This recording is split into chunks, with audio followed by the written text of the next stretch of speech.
pris l'exemple de trois opposants. J'ai commencé par Martin Fayoulou. Je dis, mais il n'a jamais reconnu les résultats des dernières élections. Comment est-ce qu'il acceptera ma main tendue? Moïse Katumbi était prêt à faire la même chose. Il avait même fait la même chose, mais grâce évidemment à la pression des siens, il a accepté qu'il rentre dans les institutions, mais lui reste borderline. Joseph Kabila, n'en parlons pas. Lui, il a carrément boycotté les élections et prépare une insurrection parce que l'AFC, c'est lui. Je sais qui est derrière. C'est pas ma tête qu'il cherche, il cherche la tête du chef de l'État. Et qu'il sache que je ne vais pas reculer d'un seul pas. Mesdames et messieurs, très heureux de vous retrouver dans le cadre de notre émission Tolobela Ekolo. Merci d'avoir choisi dans Balobela Peuple Télévision pour vous informer. Naïbe que Pasteur Guillet a manqué Bino Mikolo Belé. Ça fait 2 jours qu'on a mon ana quitté. D'ailleurs, Tolobaïga a moi santé n'enganaki, mais cette semaine Dieu a fait grâce.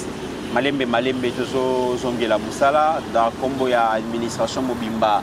Il y a le peuple de télévision, au pasteur Guillet à Kokamba, pour présenter ma condoléance na biso, na ba congolais, na ba congolais, où va perdre ba membre ba famille na bango, na inondation où est submergé certains quartiers, certaines communes, il y a ville, province, il y a Kinshasa. On en parle dans cette émission, mesdames et messieurs. Nani Azali responsable de Komikoyo comme moi, récupération politique, mais est-ce que Makambo est sénégalais pour politiser? Mais bateau peut ba ko kamba biso, est-ce que bazala qui prévoyant, est-ce que ba gérer crise ndenge sengelaki? Mesdames et messieurs, tokomeka kolobela yango et mingi ba ko évoquer aussi la responsabilité du président de la République. Quand on sait que le chef de l'État a des collaborateurs, pouvoir est allé décentraliser. Mutana moi parcelle, il y a pouvoir oyo tata mokonza pesa e ba futela ka mbongo tokolobela yango. Tokolobela pe likambo oyo ya Premier ministre a s'activer par-ci par-là. Maintenant, là, il y a une consultation, batamité, mamamé, balinga qui peut-être sa maman charge oyo azalaki nangote alors qu'il y a une qui peut ba initiative belé pour résoudre le problème oyo et comme la kibiso toko betali solo toko remercier peu aussi la très distinguée première dame Momoni gouverneur a pessier Longonia na appui au APC n'a pas sinistré parce que fondation DNT memi bamatila et memi marambebele. Mesdames et messieurs, tozo le bela yango lelo na yebi ke ba CGZ belé to kosilisa yango lelo te mais alumba ya muke muke to komeka koloba pour que vous allez éclairer, vous allez informer na début ya semaine oyo. Merci na Ajekia notre réalisateur. Notre pensée tourne vers Mokonabiso Pascaline Kassongo. Elle est convalescente, c'était sérieux.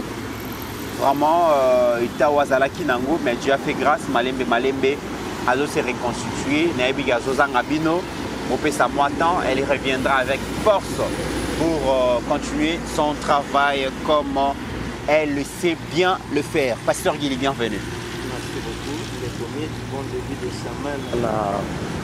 Bandeko nyonso bazolanda biso nayebi ke tozanganaki mwa mikolo ebele mais bon bino mo boyebika nzoto na baréalité nango mais tozongi c'était prévu tozonga tobanda déjà depuis le dimanche par rapport à date à 6 avril ndeko Mitterrand oyo esali pe mwa rage na monde cette fois-ci défaite totale na côté ya Rwanda par rapport à diplomatie agissante de Mitterrand, où la République démocratique du Congo a sali à travers le monde. Donc, Monique Makelele et Salami vraiment par rapport à Ndenge et Zalaka. Et Nzamba Batela Bandeko Nyonso, soutenir Kibiso, na moment ya Mikolo Nyonso Toleka Kileka Kinango. On est toujours ensemble, Kimia na Mabota Nabino. Malobombo Kayon de Mitterrand naya. Naebi que même Nakoyoka Mongongo santé zali vraiment malade munanouté. Donc ça là effort pour que forcer militer parce que Sengeli au bat la santé et je salue aussi la présence il y a Joseph Mbenza qui nous rejoint déjà sur ces plateaux. Merci de Mitterrand naya. Merci Nakutan Tsunaya nanga Pasteur Guillet. On dit que combat Benzoul pasteur dans l'onction. Nakoyo quand même, bah comme il a commentaire, babi descendant, dauphin. Dauphin, valable, pasteur Guillet. Benza et Bungi, donc passe à l'onction. Benzoul Gane Kangi. Benzoul, et puis un peu ça bien. Voilà. Et puis pour me taper, on a fait pour toi dans mon thème. Voilà. Donc je suis content, bien que nous autres, on a les ongles montés pour servir la République dans un même plateau. Dans grand frère que je salue et que je souhaite que nous avons appelé ça y est, santé malade, n'a pas Mitterrand. Merci. Nanga Mokopé, la santé touchée, n'a pas si Pascaline Bote, mais c'est pour le souci du Congo. C'est pour soutenir les institutions, en premier lieu, Mokonzamboka. Très bien. Naba Congolais, Nyoso, Yango Tosa Moussalo, une fois merci. Ajeki à la Longonia Mingi, Naba Congolais, Nyoso, Boza partout, Bozo comme la biso, pour Nako, Moko Kuta Titoyen, Nalobi. On a pasteur Guili, surtout une mission de Salagi. Bon, on a confessé la première fois, ça face à la caméra. Donc, mais ça a été une bonne expérience. Très bien. Bah bien, tout le monde est pasteur Guili, donc on est là, on essaye d'aller un peu de l'avant. Merci beaucoup. Merci beaucoup, mon Amboka, donc Joseph Mbenza. Mesdames et messieurs, comme vous le savez, le mois d'avril s'annonce avec dégâts comme de Kibino qui est moins pluvieux et Bomoni Yango déjà la nuit du 4 au 5. C'est que ça a causé avant tout côté en avis fait mesdames et messieurs. Nous avons peur, Biso Balobele Peuple Télévision, toujours banga que tout servir Bino de manière régulière parce que nous travaillons à la Belle Étoile comme vous le savez. Boula Ndenge Ezo Bandaboye et qu'on risquait que peut-être toute une journée de travailler. Alors, je reviens encore vers vous, réitérer notre demande. Nous avons besoin de vos soutiens. Vraiment, bon aider Bisso à obtenir un studio professionnel, moderne, qui permettre à Bisso de continuer Moussala parce que rien n'est rassurant. Parce que mois d'avril, nous les Makasi. Et merci beaucoup à pasteur Daniel Grace Kalombo à partir de Koloesi, il y a l'église Cité de l'Espérance chez Kina.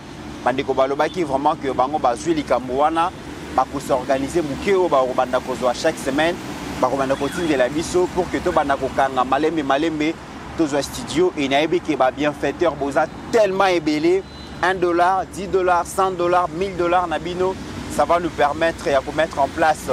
Vraiment studio malam bosa la rande bosa na ba chaîne belé ya bandeko yo ngakutu ne comité na ya olimbisa na botolo maloba na lingai d'abord na lancé appel na ba autorité oyebi travail auto sali depuis début ya mandat ya président de la République si place auto commis toujours mérité boyete franchement on décombine ça toujours mérité oyote.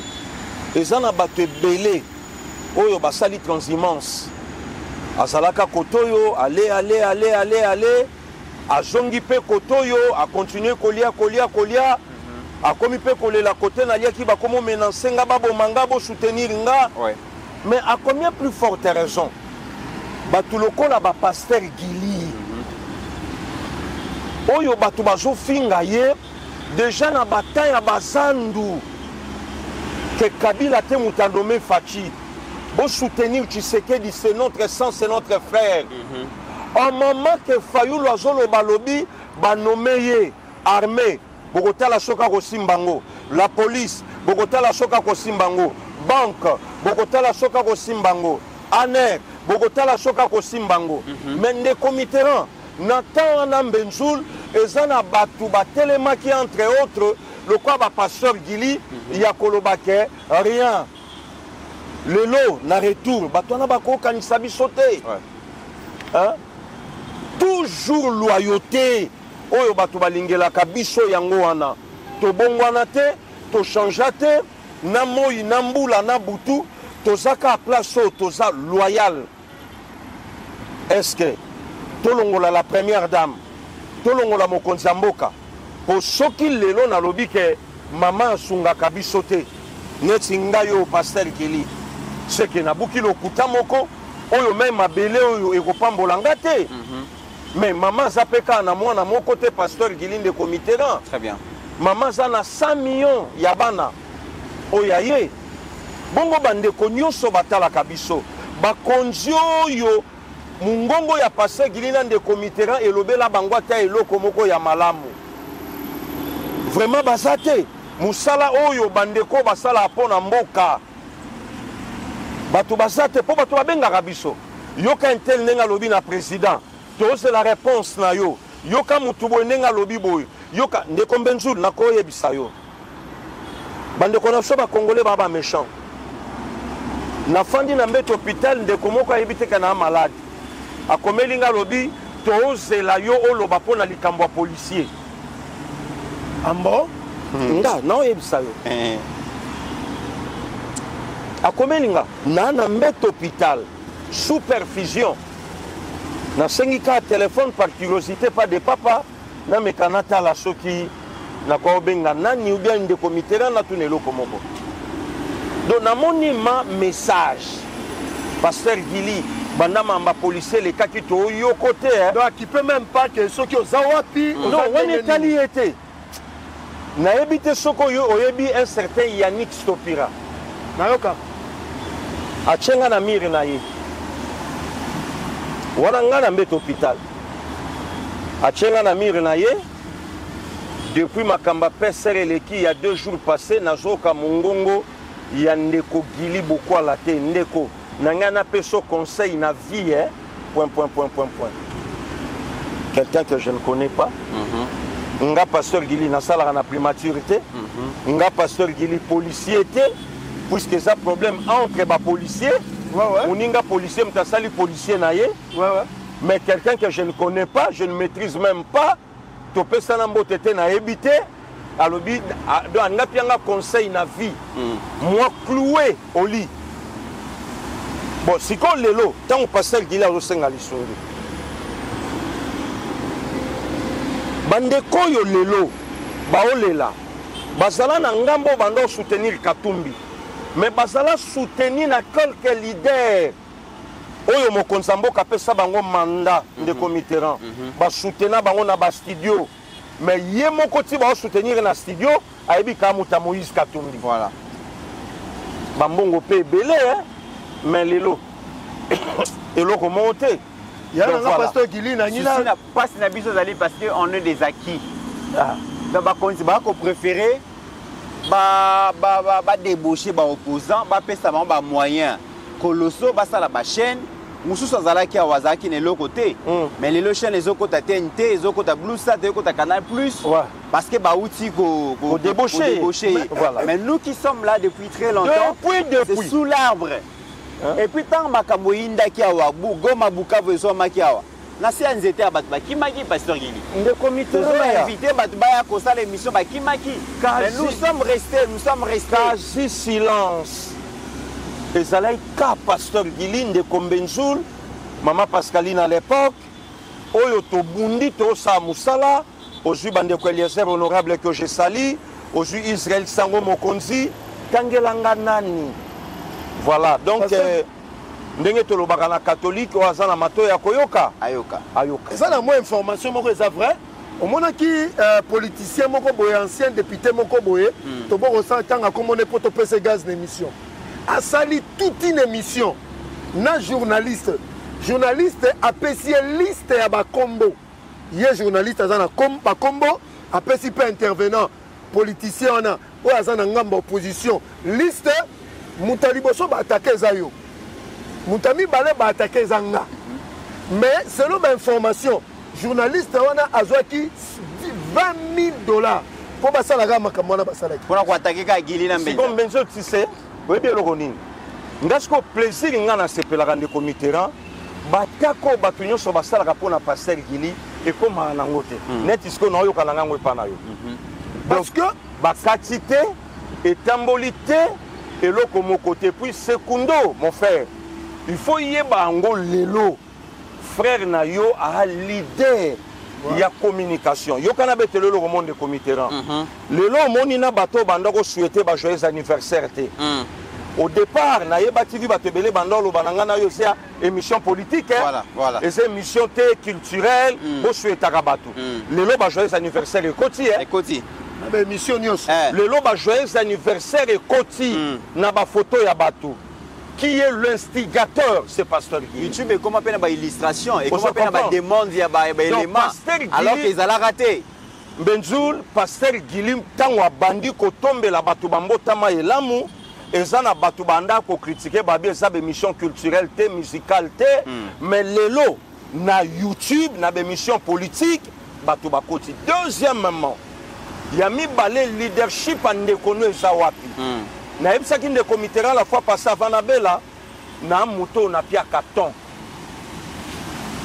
na moto na pia carton.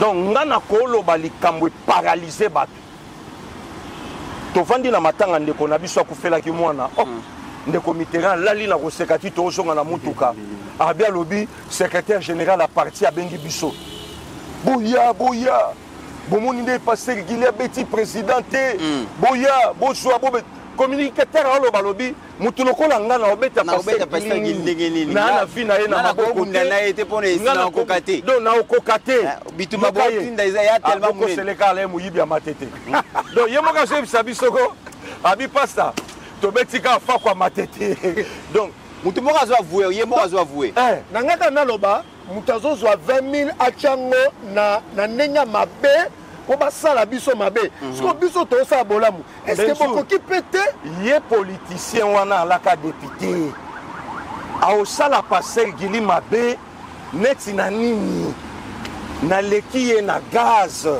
musala oyo na sali na mboka epamboli endimi pe mboka ezo ko accompagner nga donc lelo na ba plateau ya batu soki balobeli passer Gili te soki bazui image ya passer Gili te kombo ya passer Gili te et aloko eloko ani salamité donc aujourd'hui lelo na fier je suis un leader d'opinion oyo na bato nsu bakanisa ke média eza ya bango na pie bango ligne de conduite na pesi bango ndenge ya kozala et lelo bakomolandango donc dans ce point de Benzoul kokipaka na yo te oyo eza important pour na biso eza ke tosa musa na biso mbela eyokani na ba autorité oyo akozwa appel abengi biso to l'équipe lobi pe tolongwa awa oyo eza sanza bandeko Mitterrand na ya babotama sanza bapapa na ya que je salue mon père avec respect place à Hollande biso donc sanza ya bapapi eboma zamba batela bango esika bazali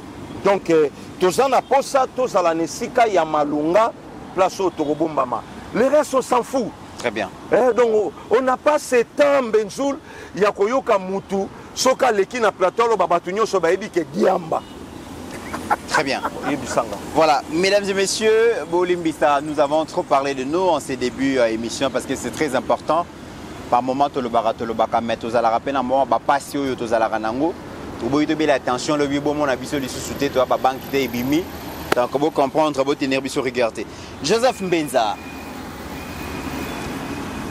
Kinshasa submergé, quelques quartiers, communes à Limete, Massina et puis Mongafula et tout. Vraiment, bah image oyo Ajazo mega ko projeté et ça passe. Il est vrai que bah fait oyo et ça kaka inhérent la société congolaise té. Hein, donc la déréglementation climatique donc comme on a un peu par-ci par-là. Mais Yabiso, tant que vous avez image nyonso wana, Tchangwe Kabwani Bongona le reste de la ville province à Kinshasa. Avant de vous poser une question, tant que vous avez image nyonso Mongafula, Salongo, Lembaimbu, Kimwenza, partout, et là quoi, les bosso et Elion na makani ces années. Nous n'avons pas fait à temps ce qu'on devait faire, bien que dans mon épée, dans ma image, dans la Liège, dans la Belgique, inondation et Salamaki, dans Paris, dans l'Espagne, même inondation et Salami en Angola, dans Luanda, Dubaï, et Salami partout, dérèglement climatique, changement climatique, inondation et catastrophe naturelle. Aujourd'hui, il n'y a aucun pays dans le monde qui échappe, mais ce qu'on problème, c'est la réponse à donner à ce phénomène naturel. Oh, bah, une catastrophe naturelle. La gestion de cette catastrophe. Oui, et ça dépendre de pays. Ça montre à Kinshasa, tous les gouverneurs qui se sont succédés, ils n'ont pas fait ce qu'il fallait faire. Nous avons pris ça par exemple. Nous avons appartient Kimbunda, Jean Kimbunda. Le monsieur, c'est lui. Opération coup de poing. c'est lui qui a fait... En fait, à commis gouverneur, il y a vu province à Kinshasa. La chose qu'il a fait, qui a laissé à Kinshasa, c'est d'avoir hypothéqué Zandu pendant 25 ans. Libano, président Benganaki, il y a Zumbongo nae, Akui nae. C'est-à-dire sur le plan urbanistique, dans une province, on m'attend le gouvernement national. Sur le plan, il y a gestion à ville-province à Kinshasa, il n'a rien fait. Kinshasa, c'est 10 000 km². Mais la majeure partie, il y a Batubi Sonyo Stofan à 20%. 80% de ville-province à Kinshasa, ils sont moins habités. Donc, ils ont une inadéquation, c'est-à-dire équilibre présenté. Il y a un problème à la route, tu as un problème au courant parce que planning, plan d'urbanisation, plan d'aménagement de la ville-province à Kinshasa, et tu as aussi la matin. Si tu es en difficulté, Mondela, c'est la ville-province à Kinshasa à l'époque belge, c'est moins de 500 000 habitants. Mais le lot, entre 15 et 20 millions d'habitants, mais on n'a pas construit des infrastructures pour accueillir 20 millions d'habitants. Aspect Moussous Ezali. Ezali que ma construction anarchique dans des endroits où non ni Vikandi. C'est-à-dire, selon ma étude, 60% il y a construction à Kinshasa anarchique. Ça c'est très grave. En termes statistiques, c'est très grave. En termes statistiques, donc toutes les maisons à Kinshasa, 60% il faut qu'on démolir un gros. Pour tous on a la norme urbanistique. Mais cause il y a que différentes autorités qui sont succédées dans différents postes, à la base, il y a parce que tant on commis Mokondi, tu es là pour diriger et protéger ce qu'on appelle le patrimoine commun. Mais on comprend que différents dirigeants, au Baleki Namboka, surtout dans l'affaire foncière, dans le ministère de l'urbanisme et habitat, dans le ministère de l'aménagement du territoire, ce sont des gens qui ont causé des problèmes. Dans quel exemple, tout le Belako Konyangi. On dit que Mobutu a accueilli à Tika na Kinshasa 3000 hectares dans le domaine Yansele. Mais Félix a été à 50 hectares. Dans un exemple, on va comprendre. Donc, c'est-à-dire que Bato Bazalaki va préposer à l'État. Bato Bazalaki va saler à l'État. Bangomoko va se lancer qui n'a pas acte à valeur. Kokonyang, il est professeur d'université. Kamusinga Kaza, professeur d'université par rapport à acte à Yangoy Kamusinga, les professeurs d'université. Et puis, lui qui était ministre urbanisme habitat, sous le règne, il y a les passionnés de la République, Joseph Kabila. Mais il y a un autre zoloba. À plus pas, on va bien dans le domaine privé de l'État. Mais nous doit désaffecter, on va nous ça la nengeni. Pasteur Giri. Oui. Bilo ba lingela biso tango. Non non. Congo lingi biso. Bien oyo par exemple nzete oyo valeur nango eza à l'État. Eza par exemple $1 million. Chadara beti kop na kokonyanga biso nga za besoin nzete oyo. Kokonyanga biso libérer nga 100 000. À ça, on a désaffectation. C'est-à-dire, à l'ongoliango bien privé de l'État, à Tikango, on va libérer 100 000, il y a 10 000, il y a 90 000. C'est comme ça que, depuis Mobutu. Raison pour laquelle tout un benzoul n'a qu'à tout un de comité. Il y a même des maisons laissées par Mobutu Bandako à l'État. Tout au long, il y a boulevard de comité. Bainako, donc Bablo Mike. Et puis, dans chaque zone à l'époque, tozalaka na bandako o to bandako no benga ba foyer donc to bandako beta babale na bapoko kuna lelo soko vérifier au boulevard banda na coin oye nango tina suka awa compter bandako ya l'état o to yebaka e komi ya kotanga banani basala makambo wana ba kombo o ndeko mbenzula lotanga il semblerait nandeko igwake o maire donc voilà na katika les danseurs de la République. Voilà. Nous expliquer le mal profond pour te comme na makamboto comme lelo. C'est-à-dire bato bakoya ki babazaki ba dirigeant. Bango moko bakomaki o babenga ba coopérant.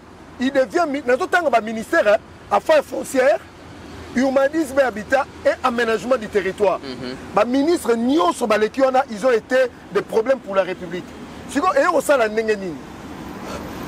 Octroi d'autorisation, il y a un lotissement dans un endroit où il y a quitté. Comme il y a un comment créer l'érosion. Parce que les gens qui ont à Kinshasa, bokoki kotonga te mais bato batonga soki ozwi tout au long ya barivière ya bafleuve na biso ozomona surtout bakota bandanu wana ozomona bahabitation ekoma ebele. C'est un problème parce que tel que Kinshasa ezalaki construite normalement na littoral ya fleuve au bord du fleuve bandako ekoka kozala te à une certaine distance mais bandako ekoma ebota l'état congolais sotala et puis lelo tokomi kosubi ba danger. Responsabilité mosusu eza mpe yo na ngai congolais.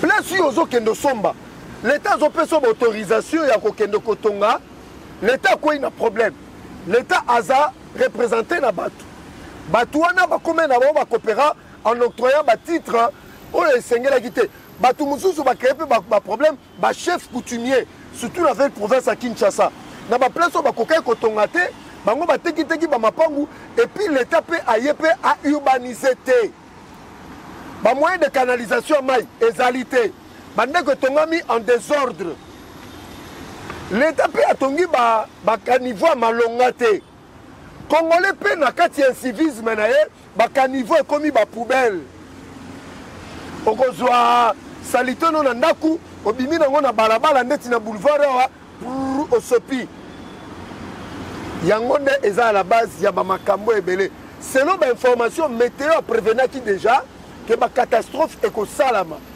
eke bambula ekoya avril mai ekozala ya mabe ya bakasi kongo central nzela ekaboni ozwi mpe banzelo namoni ti bakota barivière lukaya c'était impossible. Donc c'est pour dire que responsabilité est à partager. Maintenant pour la ville province à Kinshasa, moi je suis choqué quand je vois que pendant 20 ans Kinshasa, on n'a pas pu donner à Kinshasa un sens d'une ville moderne. Vous comprenez le comité Kimbuta a l'équipe. Kimbuta a fait 12 ans. Hein? Oui, 12 ans. Oui. 12 ans s'il vous plaît. Kimbuta a fait combien? Ngobila a fait combien? Daniel Bumbaza a une année. Donc, on a eu la malchance d'avoir des gouverneurs au Bazaï qui ont un coopérant. Il y a que Sedaka Zandou, on dit que les gens qui montent selon l'information, à Sedaka Zandou pendant 25 ans, on a 120 boutiques. Il y a des Libanais. Boutique Morez a $3 000 le mois. Il y a des partenaires à Kata, à Sundola Bino. Ma conséquence, il y a des Kunate. Donc, pour dire aujourd'hui, on a un problème sérieux. Heureusement, Makamoye na Kinshasa, la réponse a été dans ce pays site pour nous héberger Bandeko. Mais ce n'est pas ça la solution. Mais le Salami na Kinshasa, je n'habite pas ce Guili, encore bête la histoire, ce qui inondation, c'est Salama déjà. Très bien. Pasteur Guili, leader d'opinion, analyste politique, en route comme diplomate. Autant l'union so oyo moni ba image, ba photo, ba réaction na mutu na yo eloko ya liboso elio na mutu impression ya liboso galeni. Nekomit, merci beaucoup. Benzoul, merci. Je crois que spirituellement parlant, le monde touche à sa fin. Hein? Nekomit na fandi na cause na ota likamuna ei moko politique, ei moko spirituel et nazo comprendre ndenge mambo zo kende.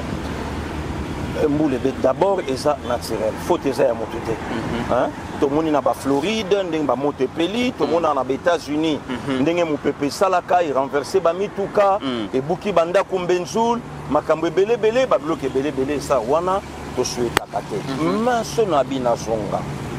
Les comics na quoi il y a un documentaire, le bas pour bisoto à YouTube, moyen relaxango batezate. Déjà Kinshasa ou ezalaka la belle. Et c'est vivaka déjà inondation. Dans mon diamant, Kinshasa est la belle. À l'époque, les combien années 80. Non, au-delà même il y a 80. Ok. Au-delà même il y a 80. Donc, on a né début 70. Inondation maille plein, Kinshasa. Bah, image ça, moto ya Tchetembe, na côté de Lango. Ozomona, Izalaka. Mais curieusement, le Panabiso, de Kombenzo l'a tout dit. Donc, à expliquer en gros morceau par morceau, il y a autant la Ndenge Makambu et au Kendele. Le comité, c'est ce qui se passe actuellement dans Kinshasa. Pour mon ibiso, Zaka na ba famille na bamboka. Non quoi, Utimboka et Otabino, qui ça, c'est na Saka Fufu, et na Bamanga. Le loba village, Joana et Tikala Polele, Batunio Sotosa, Barona Kisasa. bato nyonso lelo toza exode rural mbenjul lelo donc bango tout toza na bango na kine moyen kosala autrement eza te souci ya mutu nyonso atie na mutu na ye nasombela bana 1 mètre carré na nga natikela bango ndeko mitterrand totambola na yo tokóma na Kinshasa tomona clôture ya lopango ya mutu ndako na ye na bana na ye mais na point kuna tombo ya mutu oh ya yebi te ambo mpo na nini ya somba kaka donc place le batikela bana na sexe kutu ndeko mitterrand nga bi ndeko mit okomonaka wana tomba pere mais nayebaka pe te nalukaka pe yango père mokolo soki akoseka na likonga bato boye père asekwa eza te mpo babetona pale banini donc eza te c'est intéressant donc voilà lelo soki otali mambeleki na rivière angile outi obeta lisolo tout olo ya fleuve nga famille ya papa eza na kingabwa basalaka bilanga ya loso kobanda fleuve ti oyeba koto ndeko mitterrand okokanisa yango loko eza pene musika baevitaka soki otuni batakingabwa babenga yango deja mpela donc ekomaka na période moko fleuve avariaka ye moko ebala tombwami asanzi aye ti na kingabwa makambo na oloba bana kingabwa ngamo na amona kingabwa kote patriaka wana kutu mbula te fleuve avimbi maya yepa bato babimi bato bazindi na base siko distance ya bilanga loso wana po koma ti na fleuve ndeko mitterrand na yebiso mais danger mais je vous dis que bato basomba bato batonga donc muta na confiance ya béton na ye soki nini babenga nini fondation te na che fondation bien na che maya bien alors que wana eza baline naturelle ya fleuve naturel fallait ezala bongo bato balekana te même matin lelo ata bumba ngo akosama de monsieur le gouverneur limbisanga ya bumba na kati ya makambo eza wapi ya Daniel Bumba na kati ya makambo eza wapi pasteur Giliole nanu topesana ta mbote boye te non tokutana te ya Daniel Bumba na kati ya makambo yo eza wapi ndeko Mitterrand combien des autorités ya ville province ya Kinshasa batongi banda kwa kangi kanivo ouais nakini awa na Kisasa nayebi te toleki place nini naleki na yo benina de papa tomoni kanivo mais ndako eleki ekangi nayebi te so place nini toyalaki nayebi si bango ngabi o mais o terrasse ezipami eza soute ndeko Mitterrand totambolaka na yo awa vice gouverneur na gouverneur na ye Koko à l'époque balekaki mpona kobuka Gentini voilà na Gentini ndeko miti baplace mosusu esimbamaki te mutakanga balabala tonga likolo aka niveau tambola bamatonge kota bayolo oyo ezalaka Dallas lobi yaka bandalungwa ndeko Mitterrand kota kitambo ata na bagombe yaka bangiringiri na biso donc baterase mbenzulu oyo ezalaka ke mai biso bana miketo ye na bachuda bapopole mola bozwi bosali babwatu bobwaki boleki na dali kuna boke kotala oyo ayo eleka liboso lelo eza soute ndeko Mitterrand. Donc moi je crois que bato ebele badistrait le président de la République plein oyo Tshisekedi alaki nango yango te oyo bato ebele le menteur des hypocrites mbezu limbisanga peut-être na terme na utilisé. Le président est entouré par de menteurs et des hypocrites.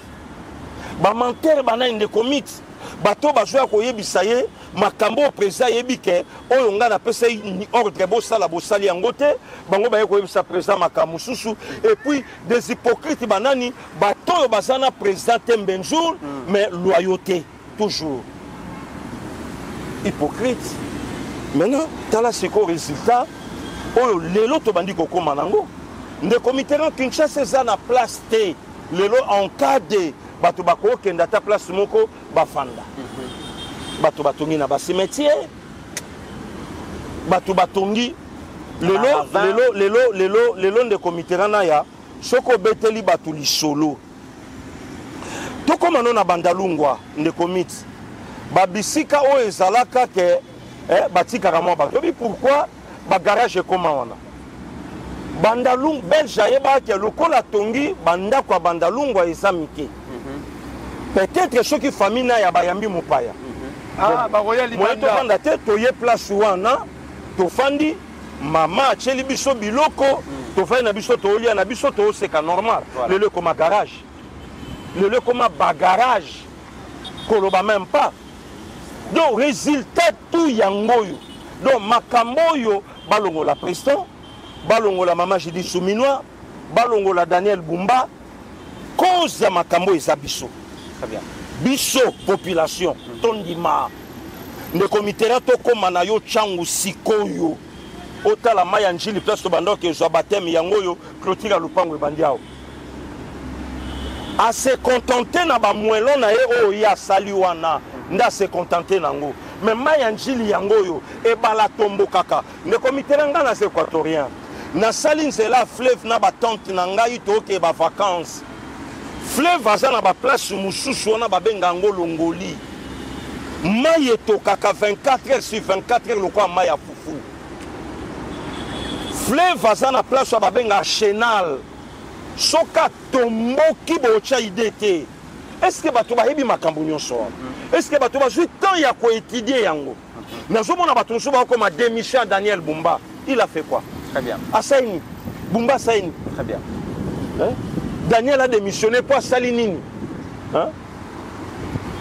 Na New York. Et Tonda. Aéroport à Miami. Tout le monde a na Liège. Na France, on n'en parlons même pas. Na ville, na Komaka, na Liège. Et Tondaka. Des comités partout, Toloba. Le problème, les lois, politique, moke kota.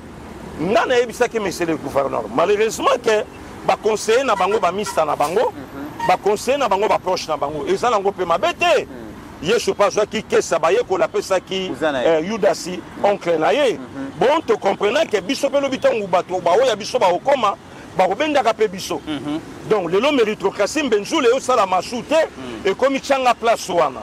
Nana oyebisa monsieur le gouverneur.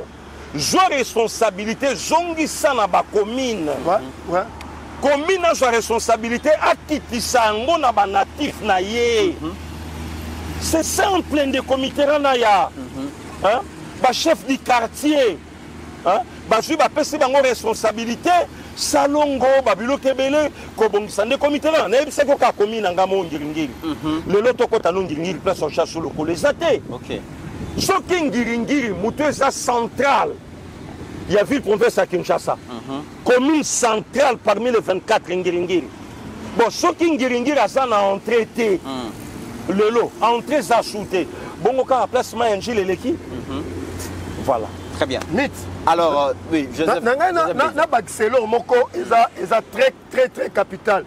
Dans le sens où au moni makambo ezo la biso pasteur Gilaza a raison. Tous monde na ba réseaux sociaux. Daniel Bumba démissionné. Mais c'est une catastrophe naturelle. Dans la catastrophe naturelle, chacun de nous a une responsabilité dans les actes qu'il pose.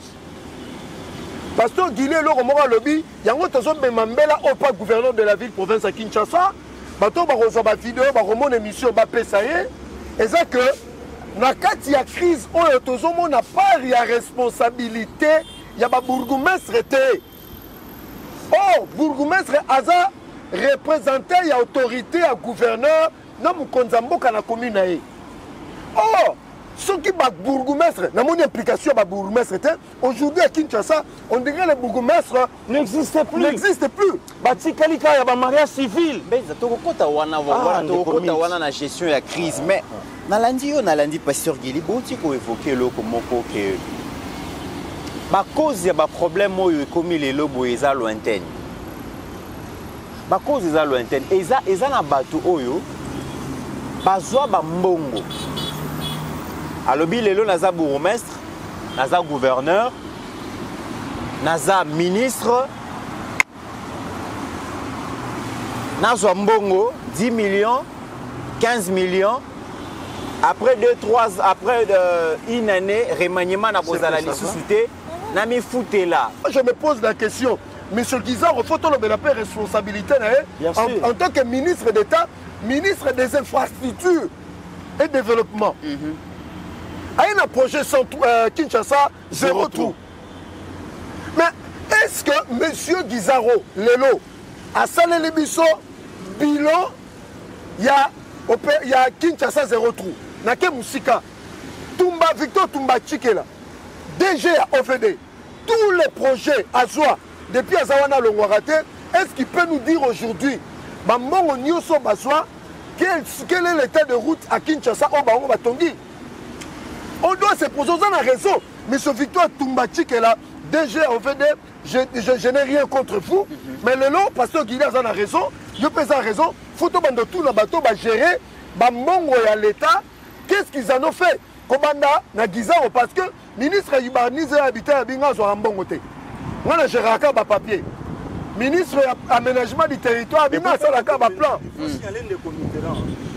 S'il y a des ministres qui ont congolais, quelque soit consultation, que Azong encore dans le gouvernement, il y a union nationale, entre autres ministres, il y a ITP. Il y a un autre zone là-bas. Ici, c'est la République. On n'a pas de parti pris. On soit lancé la biseau. Et si il y a les cas slogan. Très bien. Et si on se comprend, Neko Mitterrand, Kinshasa, pasteur Guilherme, et ça marécageux. Et ça la marée. Oui.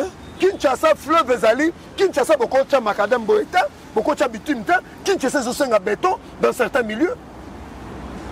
Vous voyez bien qu'on négomite. Parce que. Et comme Benjoul, tu as dit, si quand sur macadam et baby, tu as la OSA, les colonnes en Wesani. Tala kana kisasa totambola kate tala bisika nyonso ba goudron et bébé oye botier sani. Donc ça va maï. C'est-à-dire on a un problème ba ebina bango. C'est-à-dire ici à Kinshasa on nous construit ba route à Manda Moko. Et ba ngaba ko tsape mona mboka Félix Tshisekedi na ba même erreur ya Kabila. Obi ke banzela nyonso salami pendant la révolution modernité. Na Saint-Château nyonso ça okufa. De menteur autour la président de la République. Oui, à l'époque de Kabila, ici je donne une information. Comme on dit boulevard Rosanne Simanabiso, 1 km a coûté 2 millions de dollars. Oui, bien 1 km vaut 1 million de dollars, 800 000 dollars. Mais on nous a fait construire ma route à 2 millions de dollars dans le boulevard. On dit que la réhabilitation qui est dans mon magasin, si dans le boulevard c'est 14 km. 1 km a coûté 2 millions à la République. Boulevard Otozanango Awa, Otozanango, boulevard Lumumba, 2 millions de dollars. Mais il y a des gens qui se félicitent. Kabila Tungala Biso Boulevard a grandi Banzela. À quel prix? Très bien. Mais donc on ne peut pas poser des questions aux gens qui ont géré quand même de l'argent pour nous donner des routes, pour nous donner des projets. Il n'y en a pas. Donc ça pose un problème. Donc au Yewana, parce que on a parti politique UDPS, donc le mois de gérer ma belle, moi tout nous a soutenu, et comme il y a acharnement, ce qu'on a aucune opposition d'être matin en pognon. 285 millions de dollars, 85 millions de dollars retraçables, 200 millions de dollars. Et on en a tête tout pour briser la cohésion nationale. Je suis sidéré, avant d'appeler ça, mon avocat, pasteur Guilhem Maloba, Joseph Mbenza, la nuit du 4 au 5, Tango Makamwane Bandi, le pauvre gouverneur, l'héritier pauvre gouverneur Daniel Bumba, héritage au bâti qu'il y a passe, il y a Ronyo quoi, il y a Banyongo, moi na batu akitaki na terrain, il a fait ce qu'il a fait la nuit. Les matins, il est revenu parce que j'étais sur terrain. Félicitations vraiment à Ogi Kalonji, l'honorable. Ouais, honorable. Donc il a passé tout son temps. Il était là. Nous avons vu comment il a communié avec la population, comment il défendait le gouvernement provincial, comment il défendait le gouvernement national, comment ils se sont activés, députés, pour que la situation en aille. Mais Joseph Mbenza, dans ces pays, ville-province à Kinshasa, toza bongo na bataillon ya ba sapeur pompier. Na monaka air moko mwa bazoleka. Eza na bakanga maki sous le toit. Basali 2 jours. Sous le toit, la ville de Kinshasa, ils ont un hélicoptère dans la police. Hélicoptère exaté. Na habité armée, hélicoptère exaté. Sapeur pompier tout le monde a raté la bamboka mususu baya ko sauver batu baso bango na batwa batana ba canon rapide. Exaté. Batu bakangami canon rapide le pauvre gouverneur obayela ki wana bomoni yango wana pe ekufi nango ake ko sauver batu Mais il s'est fait que Yemoro Sousbaïko sauvé parce que Kano rapide et Simbati. Est-ce que Naébité, Joseph Benza, tout ça sérieux, après 60 ans, est-ce que les intellectuels, nos universités, nos instituts supérieurs déversent sur le marché congolais, marché d'emploi, bateau baza censé réfléchir, il y a produire des solutions à problème à Congo ou soit je comprends pas mon amour. Non, mythe, poser question mon corps fondamental. Notre mentor de Rez Mémoire Etienne Tshisekedi a dit que le diplôme n'est qu'une prétention. Il y a différence entre un homme intelligent et un intellectuel. Un intellectuel, c'est celui qui est bourré de papiers. Mais un intelligent, c'est celui qui trouve des solutions dans la société. À quoi qu'il y ait forcément d'antiquité.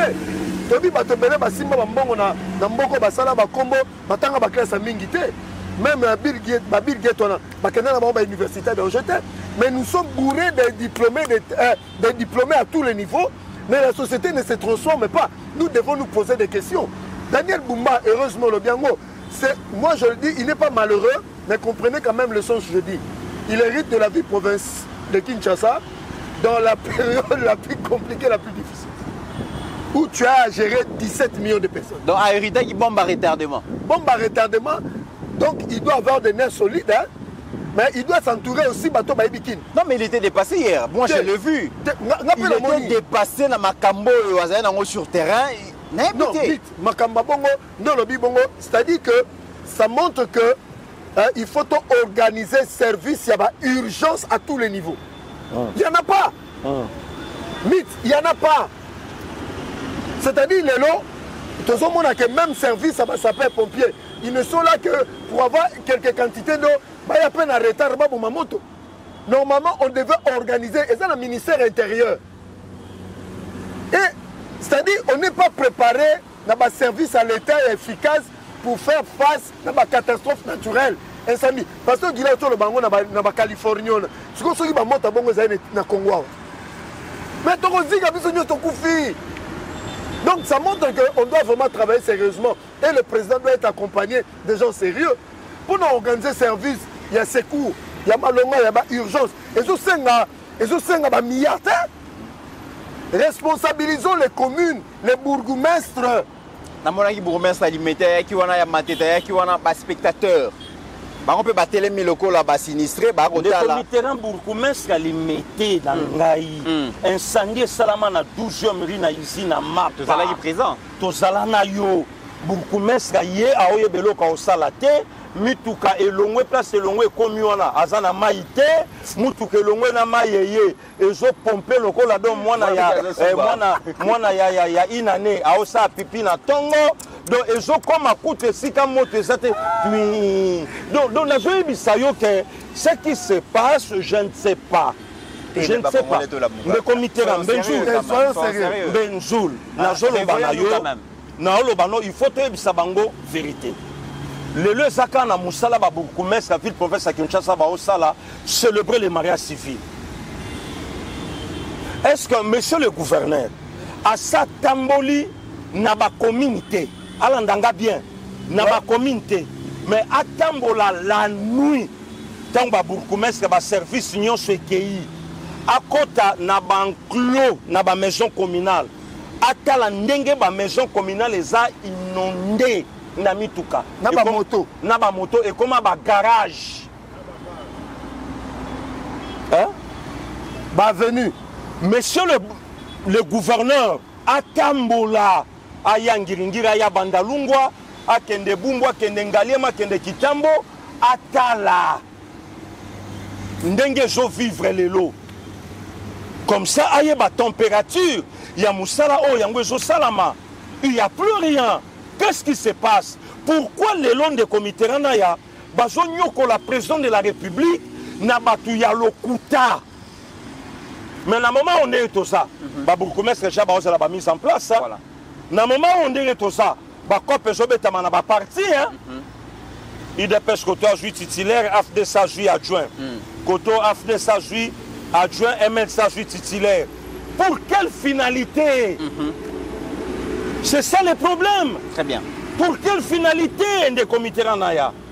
Donc, il y a wapi lelo, yango yokaki la fois passée, nalobaki na yoke, bato wana bazomema mokonzi ya mboka politiquement na tombe na ye e baozonga nzembo oyo bakongo banda oyemba kala ndeko Mbenzula ayebi yango wendaki ya mbote batiki au revoir bazongi tolali tolamuki bamoni moto oyo loyauté na président de la République loyauté encore na moto mosusu. Très bien. Loyauté encore na Songolo Pakala. Or c'est le moment de Mitterrand bato batika biso to loba makambo biso to vrapo makambo nyo se salami mona dirigeant moko akutani na mambali wa kuna zate azati bana bapoto erol banda kuna bango isa sécurisé na condition moko mai atandenge nini ya likolo ekokota te ba canalisation salama mais bake donc en tout cas makambo salami mokonzi mboka landelango ba réunion d'urgence ndenge salamaka ba sanction ko ya ba mise en place salama ba makambo kende liboso. Bon, Pasteur Guili, pour clôturer définitivement cette histoire, Maman Denise est intervenue avec sa fondation, avec Matela, donc logé Batou. Je peux voir ici site, Bazui site, il y a Tanta Raphaël mise en état, Bazui Kimwenza 70 familles prises en charge, école qui tombe Sananjili 100 familles prises en charge, Institut Lumumba Awana Limité, 18e rue, 115 familles prises en charge. Heureusement qu'il y a vacances. Voilà, heureusement qu'il y a vacances. Et Maman Denise est intervenue pour ça, au Kolobela Yango. Mais ce qui est plus important, Pasteur Guili, 60 ans après, Boulevard Lumumba, c'est la seule voie qui mène vers l'aéroport international Yanjin. Boulevard Lumumba, c'est la seule voie. Des comités. Pasteur Guili, pardon. Pendant 18 ans, ils avaient des maquettes, sa maquette pour le Roko Sabatou. Mais le président Félix est arrivé. 6 ans à Pamba. 6 ans à Pamba, le président a pensé construire la rocade. Wanape Borolobake, Fachi. Alongwa, Fachi dégage, rocade lelo, ezola kisake, eza monko ya ba solution parce que 2 jours à wa, zele katanagi pour l'aéroport. Des comités, Moutaolongo la Fachi, ça peuple. Moutaolongo la Fachi, ça nangata. Pour Meka di Malobi, le 16 décembre 2028, élection présidentielle, législative. C'est mon lobby, Moutaolongo la Tshisekedi, eza peuple. Peuple mutakolongola ye peuple mutachaki na constitution non yango na lobby constitution na Congo existe kalisute Pasteur Guili poni bolinga te to beta lisula constitution que yango nezo limiter pouvoir ya président Félix mutasali constitution violer constitution mutaboti mwana ye moko violer ye est-ce que faut to benga ye parent mutasali constitution a lobby 2 mandats et sili au sokoli maboko kei mamba politique au talate a zonga bifona zonga na minduki oya sali de comiteran oya sali constitution a lobby ke tokotika laka ko jwa lisusu bokonzi na mboko yo na voix ya minduki te ya bitumba te tokende na voix électorale peuple a la choix ya boyi peuple a la choix a lobby ngai coûte que coûte fona zonga poisson na moyenne parce qu'il y a violé la constitution, je sais que dit ma constitution. Il y a moko mutasala yango a violé yango. Hein? Si la constitution oyo biso to respecter, et ça quelle constitution? Ne commit na bon nga ola musa débat. Na boko la musa débat. Mais est-ce qu'il faut na 2028 élection ça là? Puisqu'il y a quelqu'un où il a préparé pour renverser Tshisekedi. Objectif n'est pas de mailler pour Yazonga. Il y a 2028, il y a lobby 2025 cette année. Pe batouné ba lobby et lokomoko et ko empêcher yete Azonga. Il a encore des ambitions. Il y a au dirigeant Bokoyo. Moi si na ya lobby a keko ye ko la su mailler la Ozonga. Lui-même Benzoul de sa propre bouche. En Afrique du Sud à lobby na reconnaître ba erreur nanga nandimi ba erreur na sali alors na corriger yango alors bo pesanga tan na zonga pour corriger l'erreur nanga na jui mayele. Mais c'est bien des comités. Benjoul, l'erreur oh ya salaki et boma passer Lukusa. L'erreur à salaki et Tchalelo, le bishop Coutinho, l'archibishop Coutinho Fernando, na troisième pied. L'erreur à salaki chez Béana Fidel Bazana dans l'au-delà. L'erreur à salaki Daniel Botetti, Marius Gangale dans l'au-delà.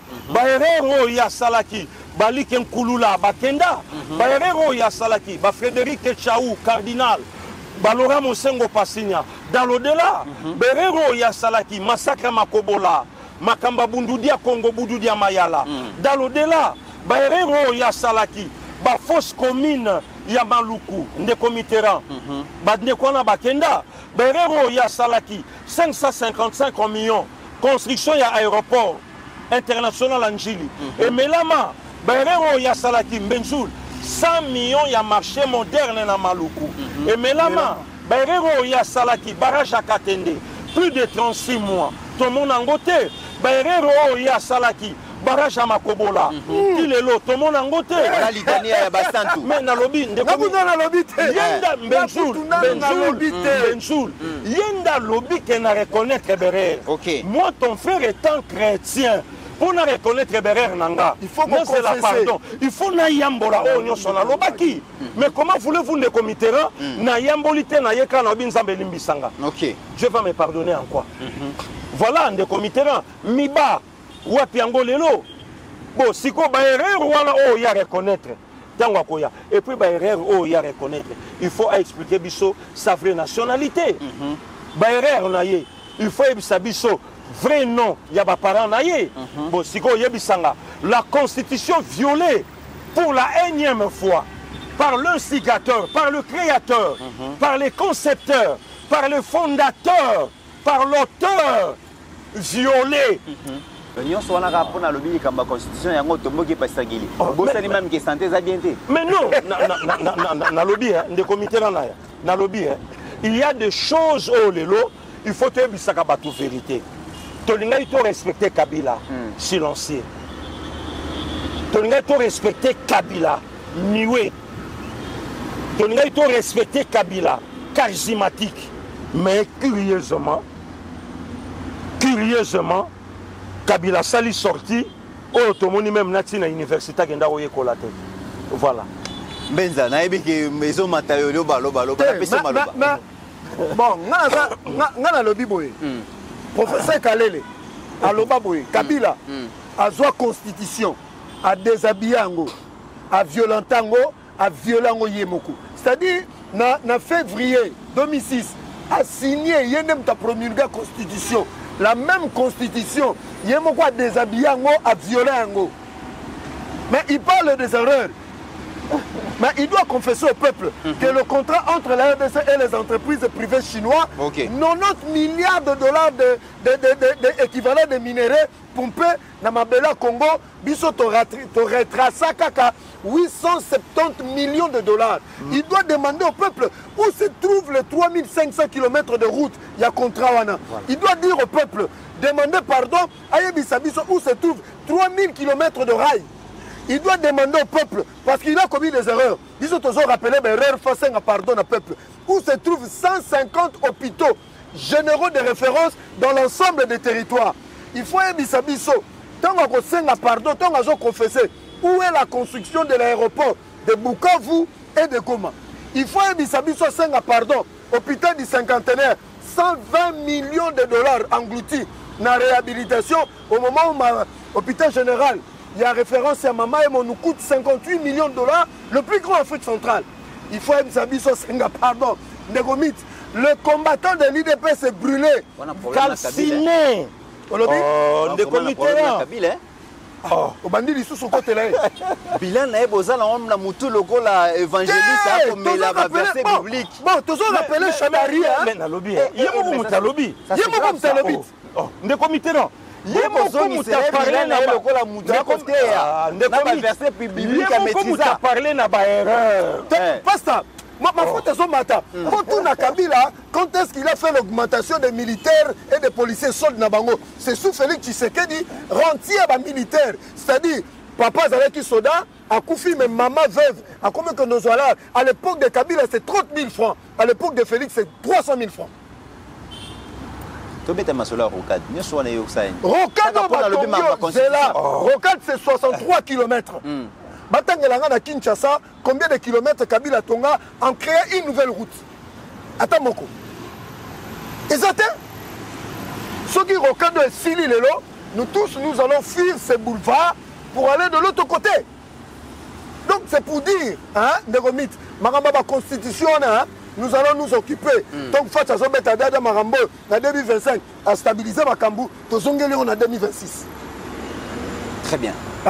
Alors, tout quand on a les Kambouya, on a dit que na kozwa bino tamingité. Mais tu maman Denis, kasi bino la constitution botombo qui passe qu'il a tombé tombo Benjoul. Parce que un petit commentaire pour don ya maman Denise et puis vous parler na don ya fondation. Je crois que c'est révolu. Pourquoi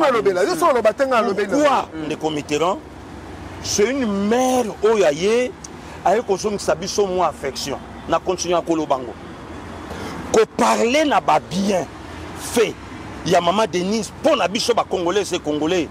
Namboka oyo de commit et comme il lokola donc au pied muto bonjour anormalisable la moi le bela on se les a formaté voilà le loto beta lisolo to lo bela pour na ba sinistré. Il y a une maman Yamboka na biso une star ya monde à théâtre maman Odia Bolingo parmi ba maman o basali pourtant ya monde à théâtre avec éducation. Sa dernière sortie à Kofi en Afrique du Sud. En bas, Maroc, merci beaucoup, excusez-moi. Maman, je remercie la première dame. La première dame. Ne commit, chez Tolobi, tu parlais pour Nango. Moutoloko la papa Nabiso, Oyave Yaoyo. Yandimos. Nzambe Moutazo Batelaye. Mais Yandimos Yemoko Alobi grâce à maman Denise. Notre maman était très touchée. Naliwaya, notre sœur Mindondo, Solange. Abi, comment j'ai Nakoku Faboui? Plus en charge sa tête. Ndekomit, Nenge Toloba Awa. Bartiste et comédien, au moins à 80%. Baza n'a prise en charge. Le long de Tobetano Lisolo, peut-être que Batouakoloba, Boloba Makambo Boyebite. Notre sœur Pascaline Kassongo. Tolobelao Yabiso. Notre sœur Pascaline Kassongo. Fondation est jouée en charge opération. Il y a plus de 10 000 $. Elle en a souffert pendant plusieurs années. Pendant plus de 10 ans. Là, ça banda maladie naïe. Maman Denise a évité. Maman Denise a commandé. Première dame te. Atamboli na ngona ba hôpitaux. Moyen exaté. Le peu qu'elle avait. Azobundanango Yemoko la pauvre. Et Sikato Kenda qui a lancé message. Fondation Bureau Conjoint. Basololi, papa facture performant. Au moment où nous parlons.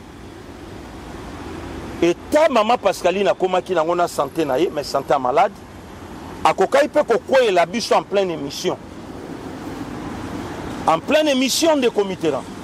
Ba service yé, ba kangi pasteur Gili, ba kangi de comité là, ba kangi Benjour. Kosamba. Quand tu es pasteur Gili, c'est là où il faut évoquer le côté sacrifice. Au moins en boka Pascaline a bané comme ça là. Bazo mon yazo ça l'émission. Très malade. À défendre le régime. Opération. Vous ne savez pas quelle est souffrance. Opération à mon amboka Pascaline Kassongo. Et bandit de 8h à 18h. Son père dehors, ses frères, Bishopé ba collègue Moussala Totika qui était. Donc au sommet d'enquête, il y a des comités, il y a boyé. Merci Nini Oyo Biso Toko Senga, la première dame. Nde komiti leo navandaka na otala maman Denise Zouana oyebi ete Ah, maman Denise Zouana, oyebi ete. Ndekomiti n'a parlé na moi ton frère. Nga. J'habitais Bandalungwa chez mon grand frère, Maître JL, que j'ai sali, oyebi Koulutubio sur la Ranaï. Il y a eu une grande sœur, la sénatrice Nadine Roboy, Aka Otsikanga, na Mutuka. Atali place na Fandaka, parce que Gilo Fandaka, on a des pas habité na Fandaka, on a un avocat. Téléphone est benga. Madame Sylvie Moulumba benga mabe. Madame Nadine Boboya yeb sa maman. Navanda, un bon matin, je appelle à maman Lota. Pasteur Gili, maman veut te parler. Tangalo ba maman, maman pemba moko. Pasteur Gili, comment tu vas? Oui, je vais bien. Est-ce que au coma taboué 14 heures? Oh. Maman, na matawat na présidence. Ne komi tout le monde ba biso ba misuso yo. Ko tia na biso le colonna délivrance, non, na présidence c'est ça ja délivrance.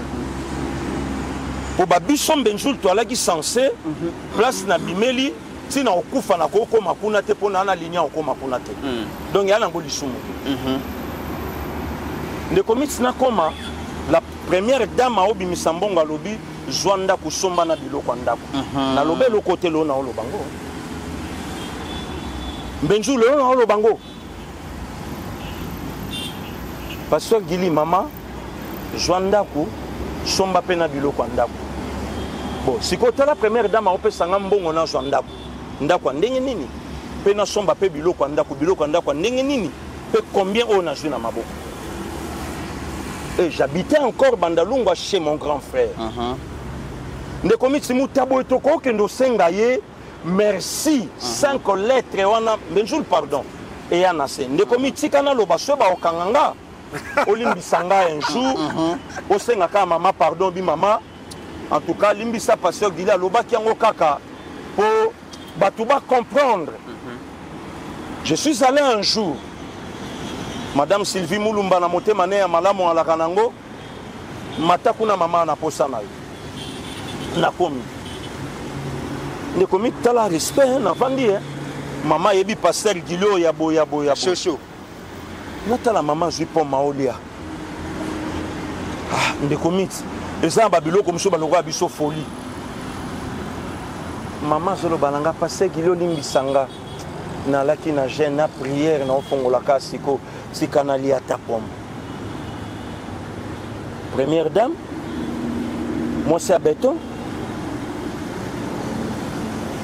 maman yabana siko maman so gêné o asenga sunini aolia pom moyo ordinaire batunyo so baliaka na vandinga bia secret motema ya maman des prières. Donc les comités yango place au moni benjoul na lobi ke lelo son abina loba merci kasi natangi on a lobi. Donc c'est sa vie au fait. Voilà. Vie à maman et zaka ko sala batu malam. Les dons de la première dame. Tenga ngana pesa donc déjà pasteur Gili a expliqué c'est rien. Ngana pesa témoignage moko. Ngana amona ipen. Je me souviens bimi na ipen ba bisinga ah na monika ka na rond-point ipen ba mura ne ba se débloquer. Non, première dame azoya ipen. Si on a peine curieux na ngina ba ipen nango azokende wapi na tayi akota université. Oyebi première dame akenda wapi? Akenda na boîte. Na bi boîte. Na sena mabalelo ba yebi boîte te. Le ba bien boîte. Voilà. Donc verkis bien. Au monde ba batanga verkis ki amanga na apesa kombo kuna. Mais na lobi sko na boîte na fin fond.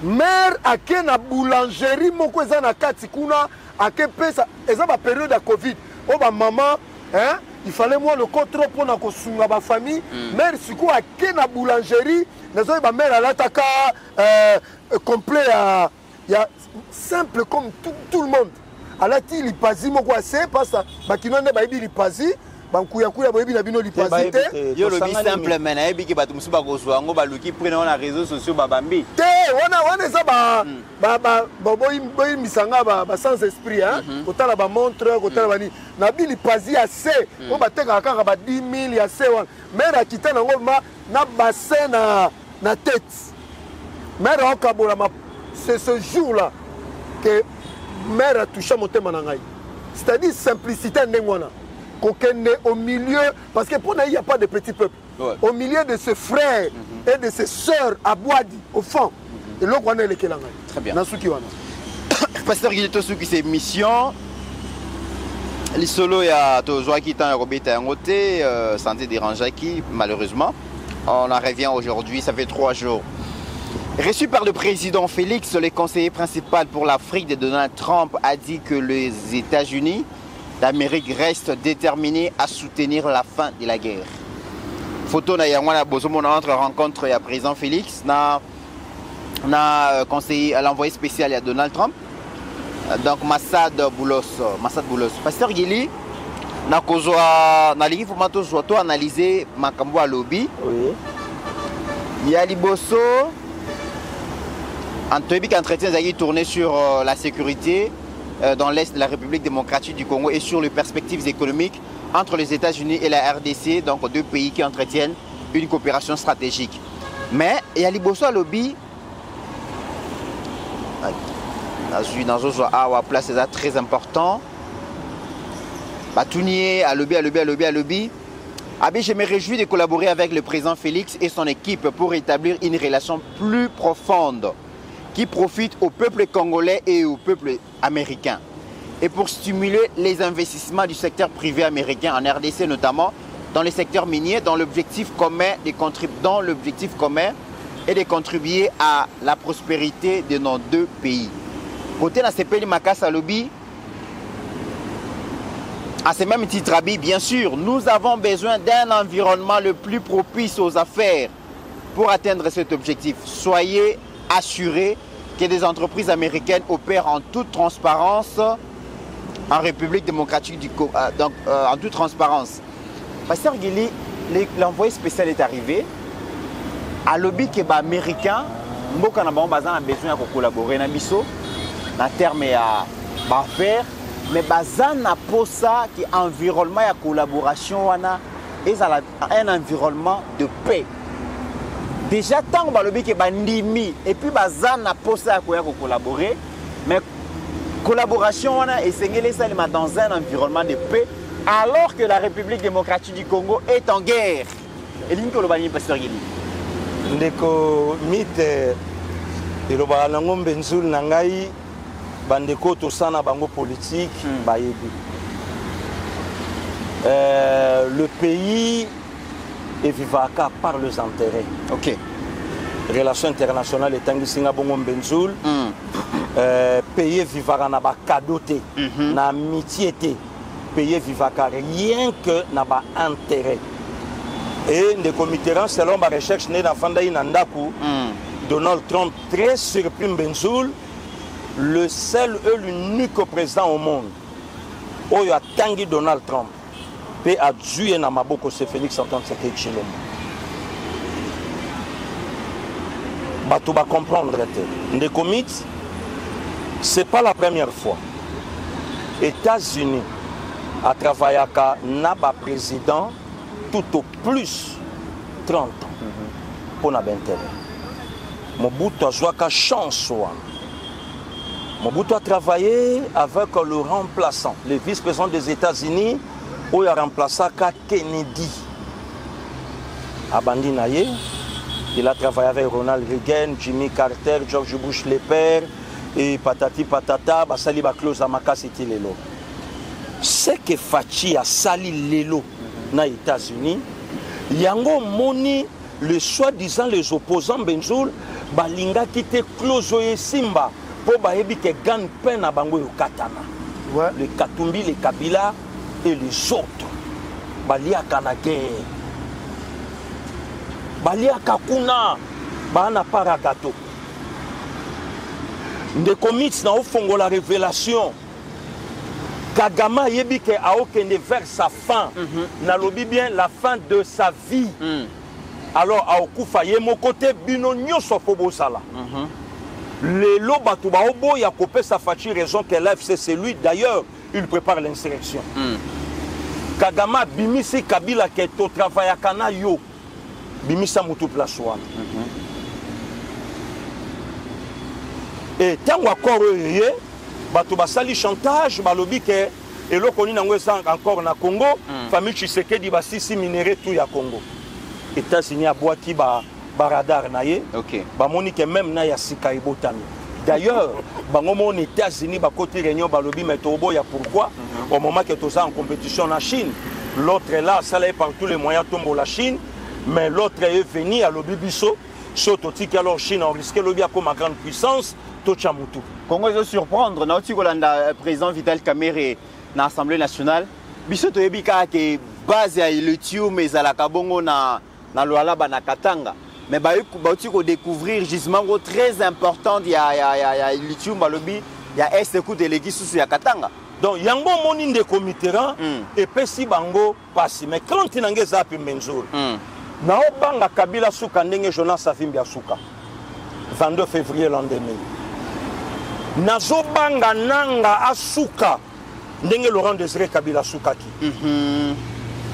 nazobanga batuana bapanzana ndenge bapanzanaki pourquoi clause oyo président Tshisekedi abeti eza clause ya baétat eza clause ya baindividualité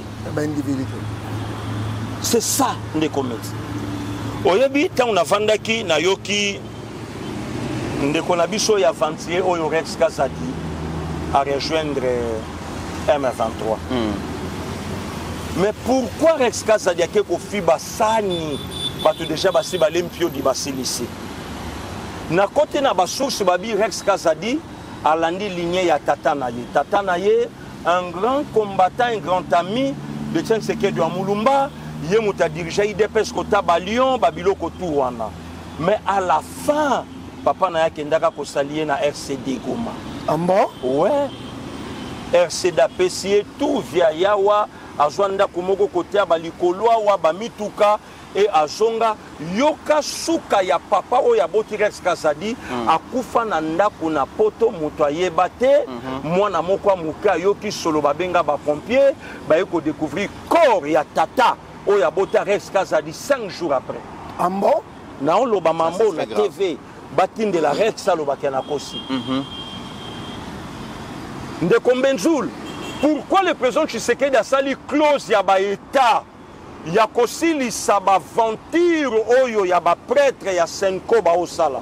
Ndeko mit pour votre information chaud la commis grand-père hein. Oh, moi na ye a utobota na poto. Mwana beshole. Ya choli. Abeshola bota. Aboti na poto. Abeshola bota. Mana bana c'est un père de famille. Oh nyonso ba parents ba sala ka chola sala ngo. Mais ça monte. Mais il n'est pas ça. Chola sala adoration, chola babenga ke mwana sali malaise, chola somela rapé bana bilamba, chola zo bunda pa vimbisa à garantir à venir à bana ye, chola futaka minerva l'école. Bana spirituel to bana na bomoto chola lokwa biso chole moi c'est kenda ka kilo ba yebisi ke rendez-vous mukoloboye, tout ça chole ninga sana sana mukanda ya mindele na poto pona bana ye. Ah bon? Oh. Benjour, la zone banoko sécaté, mon cher. Mais ça c'est grave ça. Pas ça. On a pas infiltré. Oh, même Benjour. Pas ça juste j'ai information. Na lobi na yo hein. Chole a sa commis grand-père. Batuba kota ba vérifier, ba ya balo ba passer gilio kosi makambo lobi wana moto na Nzambe. Chola sala katu. Chola sala kanyonso.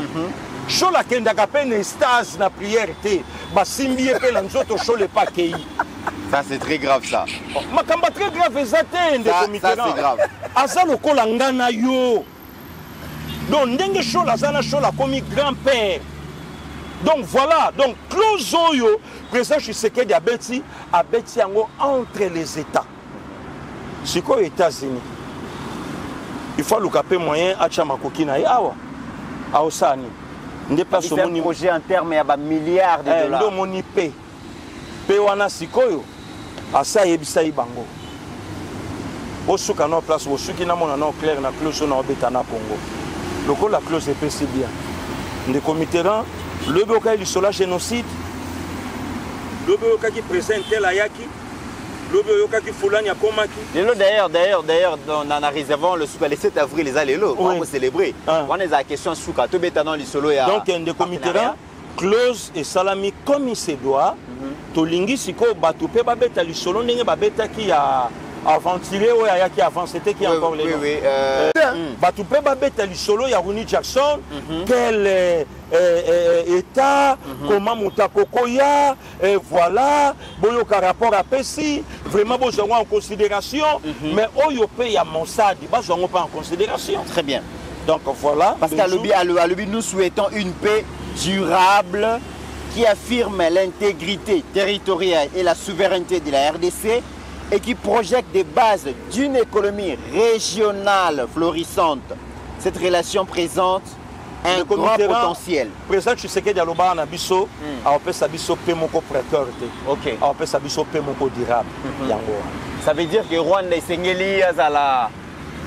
Donc bon, curieusement Pasteur Gili pour Aoutaki Kenya, Aout RDC Kenya Rwanda, namoni photo ya yena président Kagame, président Félix Ebimi, président Kenya Ebimi, mais Kagame on dirait ba pekisa qui a publié. Pour la moni publication il paraîtrait que kuna babendie matoi ba ebisi makambo yo zo sala na Congo to ko ebisa o tia fin parce qu'il y a des milliards de dollars en termes de projets entre États-Unis, na Rwanda et Sengeli et accord. Joseph Kabila a sali erreur. Bien même talobit.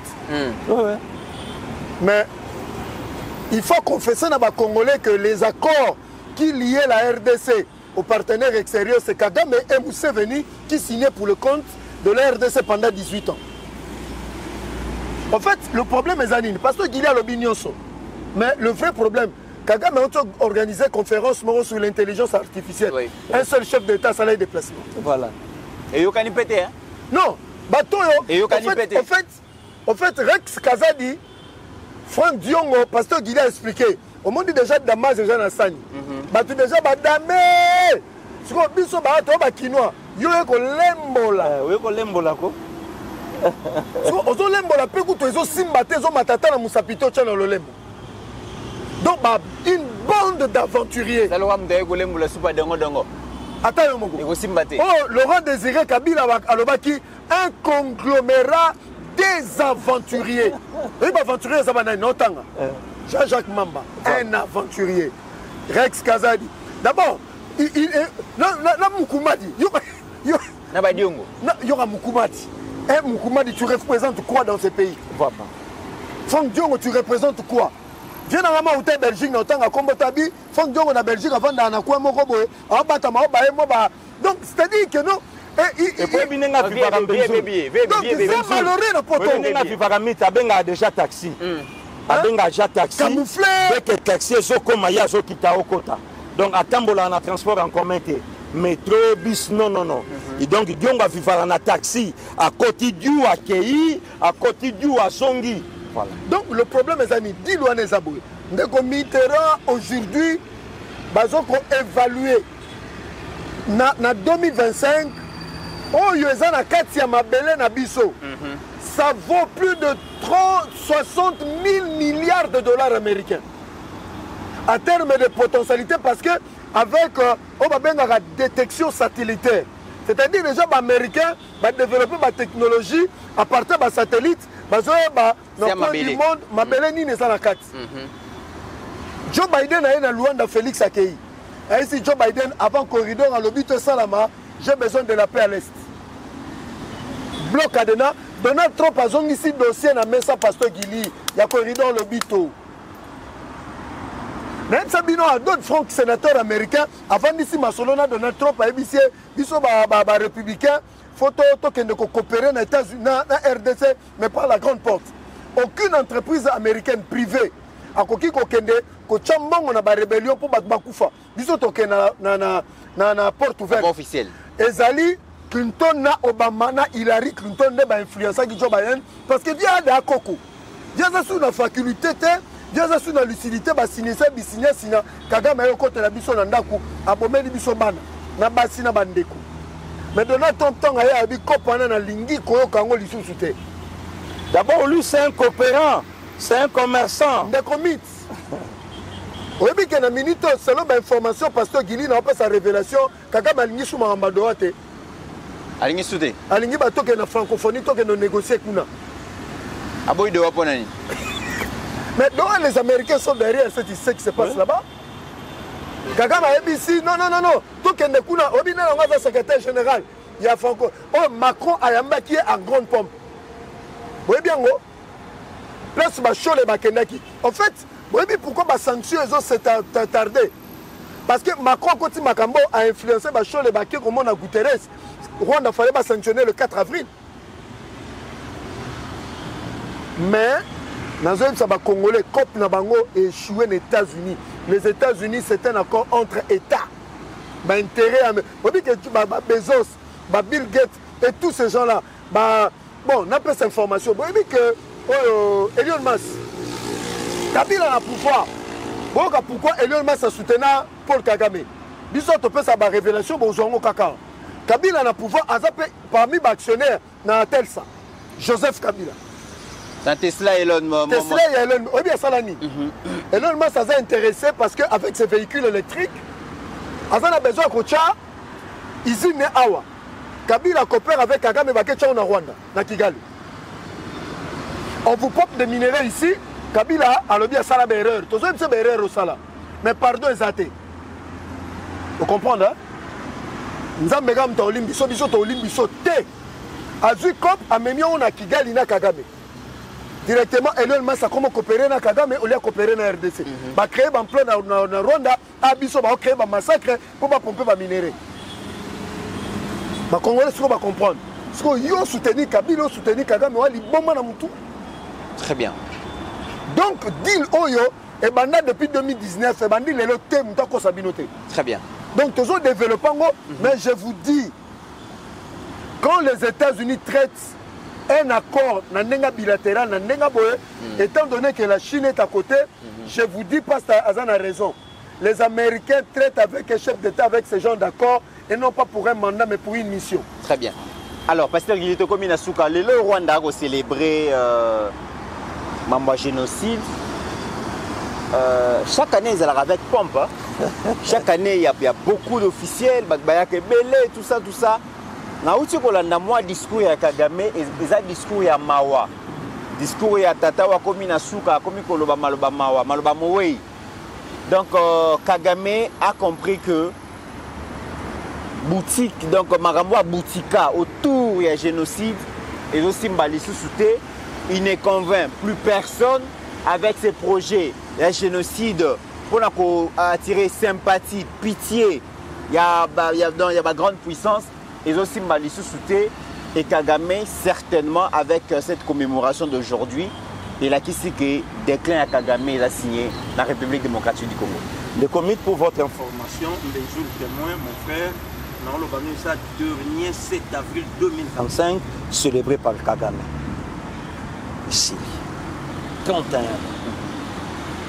Kagame a célébré le génocide, la veuve Agatha Biarimana, héros Azo Kanisa Mobali Nae. Famille Cyprien Tariamira, héros Baolela. Bao Kanisa, 31 ans après ce que Kagame a fait. Je sais que l'unité aussi sans valeur. Le comité, l'objet n'allait dans le centre d'accueil, na kenda y kokota pona zoba élément na solana bango. Oui. N'allait dans le centre d'accueil l'objet. Centre d'accueil, il y a Sayo. Il y a Magnifique. Oui, le 6 avril. Oui. Na kei na soli na bango ba pesinga ba élément ba lobi nanga pasteur Gili yebisa kaka président de la République. Aya na nkamba. Azonga na nkamba. Na gouvernement oyo ya Union nationale aya na bango na nkamba. Esika source ya makambo nyonso ebanda a omona. Donc génocide ya Rwanda ekoyi kodunda mission. Il y a Papa Simon Kimbangu qui a gagné le 6 avril 2021. Il faut célébrer en Afrique. Et si l'Afrique est comme à célébrer génocide, il y a un sanguinaire, il y a Moutabomi Bandekonaye, Ache Bango na Mesa Bandote Kabango. Ça non, de comité. Na Kena Soli na Bango. Le comité valeur au Congo est en train de Kombenzul, na bamboka musu ezate. Il n'y a pas de prophètes noirs en Afrique. Ndeko Mitterrand, Lumumba, c'est un Congolais, mais Lumumba est en Mozambique, Lumumba est dans pays à Poto, Lumumba est dans pays à Maghreb. Donc, photo zonga na authenticité na biso. Topé Samboka na biso valeur. Très bien. Je sais qu'il y a une carte prophétie. Il y a papa Simo Kimbang. Batu batika koyebisa mokonzi makambo yangote. Mokonza zonga kana nkamba.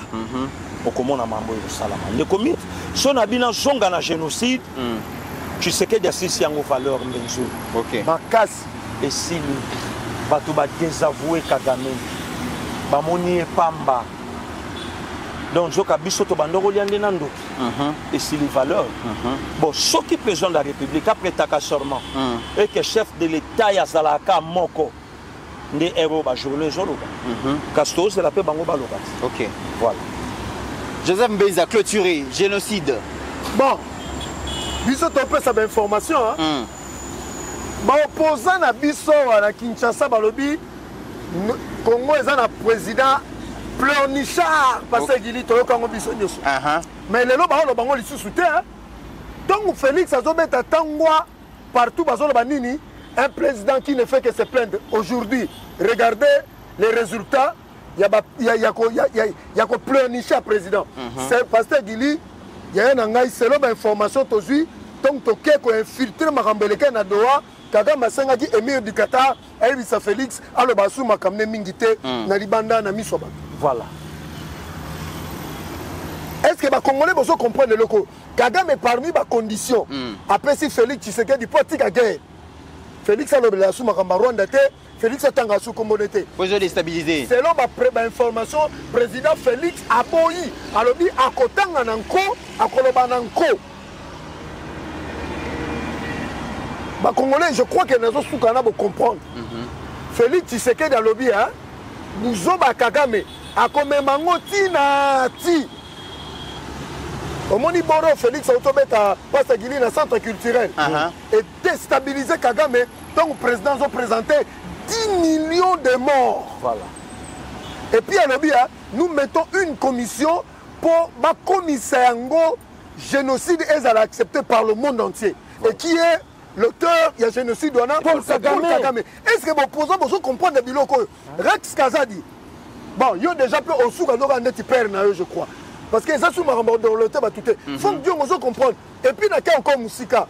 Et puis quand on benzo na marambo ko tanga ba ko ba Rex Kazadi, il est rien. Nazo mythe. C'est un nul. Plein tozo kende. Hein? Ba Congolais ba est-ce que Google sont au côté ba to l'isola génocide congolais? Exactement. Mais avec les génocostes, d'ici quelques mois, donc au compte à ce qu'on met Google, autant que parmi les génocides, il y a RDC qui compte. Très bien. Et qui est l'auteur de ces génocides? C'est Paul Kagame. Si on a sur le plan international, Pasteur Guili, dans la place où nous avons Kagame, Bamindelo Ananyoso, Babimate Bazana Simane, Bawanga Naye, Bakolobeza Yemokom Tassale Makamnae, Papa, Kundela Wangana Mobutu, avion Bapelisi Awa, président Koma. Akoma na Togo et pas Yadema.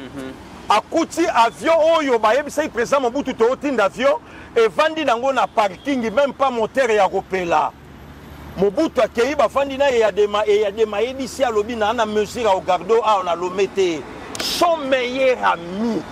Et Yadema a eu pouvoir le 13 janvier 1963. Maréchal a eu pouvoir le 24 novembre 1965. C'est son ami encore Tikaete. France Koutaboya. Aboya bina na mesure ya oyambo awate. Ni tété à 100D. Maréchal Ngaka Telengana à Sanga place en Espagne. Omar Bongo a couffé en Espagne. Baboy ko soigné en France. Bon, Tosugi on a pas très bien. Alors mesdames et messieurs, Tosugi ici, merci pasteur Gili. Mais Tosugi c'est mission oh mesdames et messieurs. Na vidéo moko n'a proposé Bino et Angobota comment est-ce que le président Félix a travaillé sérieusement sur la diplomatie congolaise. Vidéo où il a rencontré un ambassadeur rwandais, un député français. Humiliation à Rwanda. Bolanda Bino Moko, vidéo vous allez comprendre que Kagame a kosa, mais le Kouta est commis dans Souka et tout le monde vraiment vient de découvrir que Kagame c'est un menteur.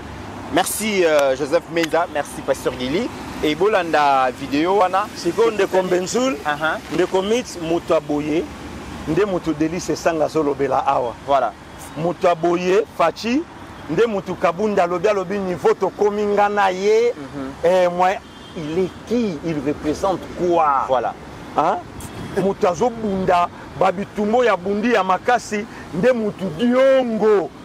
Afandi anuale na ya epofi ana anualaka. Anuale na ya lobi. S'il faut te luka même de moi bimga abengana ye toko bengana ye. Nde mutu ya boye Fachi, Kabila afandi alobi abi fona zonga bo salanga chance. Nde mutu ya boye Chola lobi to travailler pour la présent à venir. Merci beaucoup de commis. Voilà, bon la vidéo là, bon comment est-ce que l'ambassadeur rwandais a été humilié, hein, démasqué par les députés français. Binomo beaucoup découvrir Yango. Merci.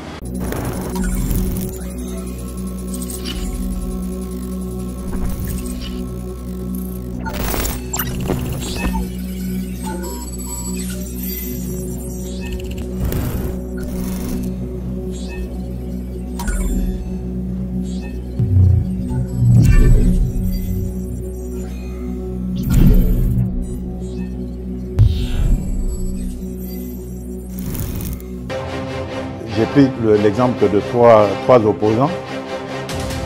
J'ai commencé par Martin Fayoulou. Je dis, mais il n'a jamais reconnu les résultats des dernières élections. Comment est-ce qu'il acceptera ma main tendue? Moïse Katumbi était prêt à faire la même chose. Il avait même fait la même chose, mais grâce évidemment à la pression des siens, il a accepté qu'il rentre dans les institutions, mais lui reste borderline. Joseph Kabila, n'en parlons pas. Lui, il a carrément boycotté les élections et prépare une insurrection parce que l'AFC, c'est lui. Je sais qui est derrière. C'est pas ma tête qu'il cherche, il cherche la tête du chef de l'État.